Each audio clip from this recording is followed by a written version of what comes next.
Oi, gente, aqui é o Rodrigo e agora a gente vai fazer a última questão da lista de gases. Então, bora dar esse último gás para a gente fazer essa questão 4, que é um pouquinho mais complicada, porque envolve cálculo e questões teóricas. A reação de um metal pouco eletronegativo com ácido ocorre liberando o gás hidrogênio, por exemplo, a reação entre HCl e zinco. Aí a gente tem a reação já balanceada e a letra A. Se 1 mol de HCl reagisse com zinco, qual seria o volume de hidrogênio liberado na CNTP? Primeira coisa é ver a proporção. A gente quer saber só do HCl e do hidrogênio, e a proporção deles é 2:1, ou seja, 2 mols de HCl produzem 1 mol de hidrogênio. Mas se ele falou que tinha 1 mol de HCl, quantos mols de hidrogênio a gente vai produzir? Fazendo a regra de 3, a gente descobre que 0,5 mols de hidrogênios vão ser liberados na reação. Só que ele não quer saber o número de mols, ele quer saber o volume. E tu pode descobrir o volume por regra de 3 ou por PV é igual a nRT. Se tu for por fórmula, lembra que na CNTP a pressão é 1 atmosfera e a temperatura é 273 Kelvin, e o volume vai dar 11,2 litros. Se tu fizer por regra de 3, tu sabe que na CNTP 1 mol de gás ocupa 22,4 litros. Então, se a gente tem 0,5 mols na CNTP, qual o volume? E a resposta vai ser 11,2 litros também. Beleza. Agora a letra B.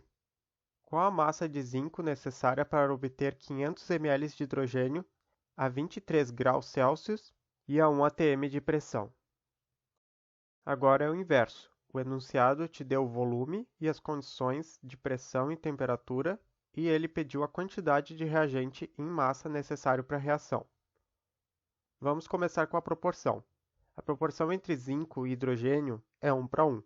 Então, 1 mol de zinco produz 1 mol de hidrogênio. Mas quantos mols de hidrogênio a gente tem? A gente precisa calcular o N. Usando PV é igual a nRT, a gente consegue calcular o N. A pressão é 1 atm, o volume é 500 ml, mas a gente precisa usar em litros. Então, fica 0,5 litros.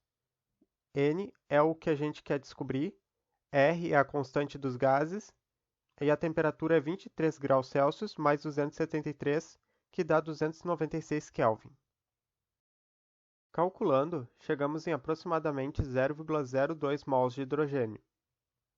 Então, a gente tem 0,02 mols de hidrogênio, o que significa que a gente vai precisar de 0,02 mols de zinco. Lembra que a proporção é 1:1.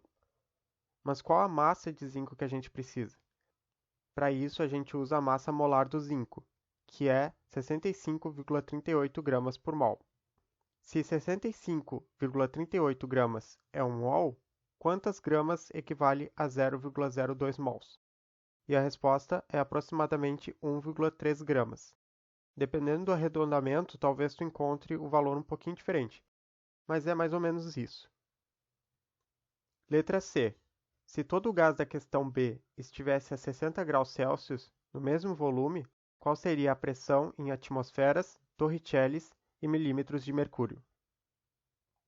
Primeiro, vamos anotar quais as informações que a gente tem.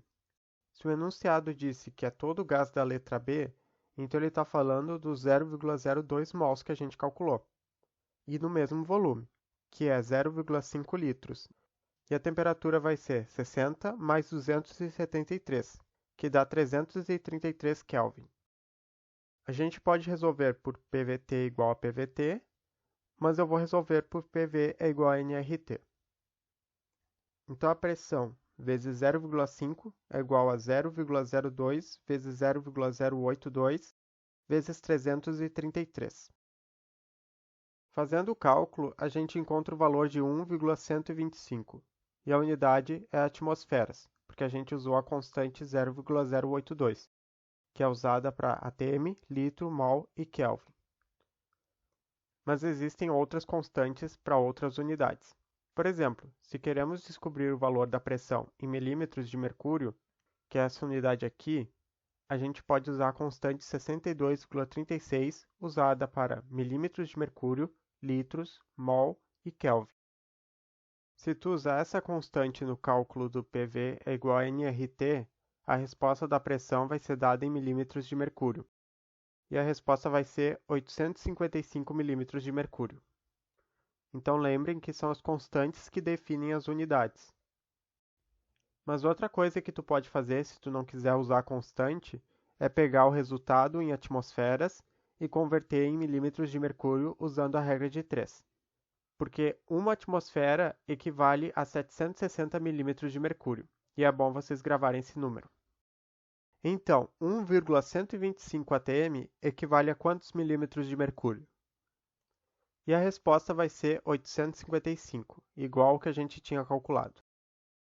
A unidade Torricelli é a mesma coisa que milímetros de mercúrio, não muda nada, e possui as mesmas constantes. Então a resposta em Torricelli é 855 também. Letra D. Se o gás foi coletado sobre a água em 500 ml e a 23 graus Celsius, então qual a pressão total dentro do recipiente, sabendo que a pressão de vapor da água contribuiu? E aí o enunciado nos deu a pressão de vapor da água. Muito bem, de novo a gente está falando de um gás coletado sobre a água. E nessa situação, a gente tem que saber que a pressão total dentro do recipiente vai ser igual à pressão de vapor da água mais a pressão parcial do gás liberado, ou pressão do gás seco. E ele quer saber a pressão total. E para isso a gente vai ter que calcular a pressão parcial do gás que foi liberado. Então vamos anotar as informações. A gente ainda está falando do hidrogênio que foi liberado naquela reação. Então, são os mesmos 0,02 mols de hidrogênio liberados em 0,5 litros, na temperatura de 23 graus Celsius, que somando com 273 dá 296 Kelvin. A pressão parcial de um gás é a pressão que ele exerce se estivesse sozinho dentro do recipiente. Então, a gente calcula a pressão que o gás faz sozinho dentro desses 500 ml, e depois soma com a pressão de vapor da água para saber a pressão total que tem lá dentro. Então, a pressão parcial vezes 0,5 igual a 0,02 vezes a constante vezes 296 e vai dar o resultado final de 0,97 atm. E essa é a pressão parcial do hidrogênio dentro do recipiente. Agora, somando 0,97 com a pressão de vapor da água, a gente chega na resposta final de 0,998 atm, ou, arredondando, 1 atm. E faz sentido, né? Porque se o experimento foi feito ao ar livre, sobre a pressão atmosférica de 1 atm, então a pressão que está ali dentro também vai ser 1 atm. E por último, letra E. Calcule a fração molar do H2 e da água. Bem, lembram da aula de soluções que eu calculava a fração molar? A gente pode calcular ela para gases também. A fórmula que eu tinha usado era essa. A fração molar é o número de mols de um composto sobre o número de mols total. Tu até pode calcular por essa fórmula, mas tem uma fórmula mais fácil para esse caso. A pressão parcial de um gás vai ser a fração molar dele vezes a pressão total. Então, se a gente isolar a fração molar, a gente consegue achar a resposta. A gente sabe a pressão parcial do hidrogênio, que é 0,97, e a pressão total, que é 1 atm. Mas se a gente quiser calcular certinho, a gente pode usar a pressão total de 0,998 atm. Daí a fração molar do hidrogênio vai ser em torno de 0,972. E a mesma coisa para a água. A fração molar dela vai ser 0,028. E mesmo que a gente não soubesse a pressão de vapor da água, daria para calcular a fração molar dela por essa outra fórmula. A soma das frações molares sempre vai dar igual a 1. Então 0,972 mais 0,028 é igual a 1. Essa é uma dica boa para quando o exercício pede mais de uma fração molar. E terminamos por aqui. Eu espero ter ajudado todo mundo. Se ficou alguma dúvida, é só chamar. E boa sorte na prova. Um grande beijo e até a segunda área.